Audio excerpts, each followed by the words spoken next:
Clear the view. Eyelid hygiene for eye comfort. Why eyelid hygiene matters? It prevents eye irritation, reduces risk of eye infections, supports healthy tear production. You'll need a clean, soft washcloth or a microwavable eye mask, a kidney basin with warm water, sterile cotton swab, baby shampoo to be diluted in warm water. Here is a step-by-step guide to properly clean your eyelids. First, wash your hands thoroughly to avoid transferring bacteria to your eyes.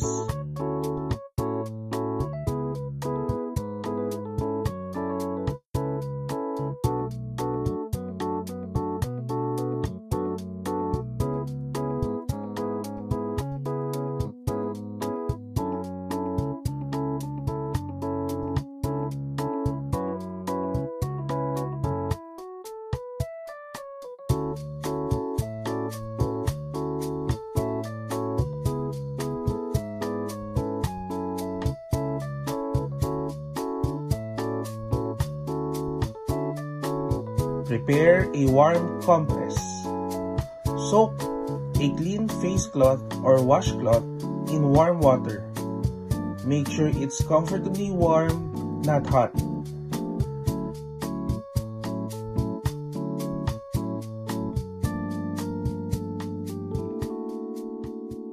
With your eyes closed, place the warm cloth over your eyelids for about 3 to 5 minutes to soften any crust and debris. Right after removing the compress, gently massage your eyelids.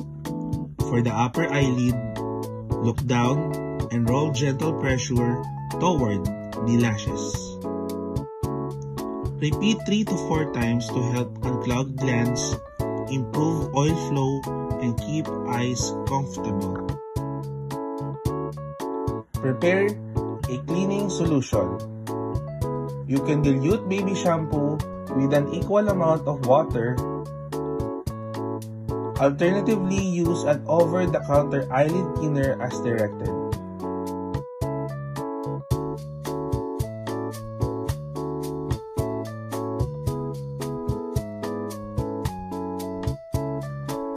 Clean the eyelid margins.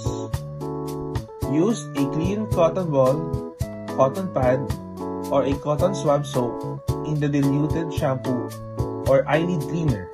Gently wipe along the base of your eyelashes and eyelid margins from the inner corner to the outer corner.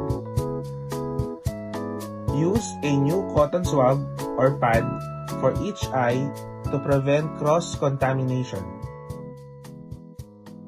Proper eyelid cleaning is the first step to healthy eyes and brighter outlook. Thank you for watching. If you need more tips or help, feel free to ask.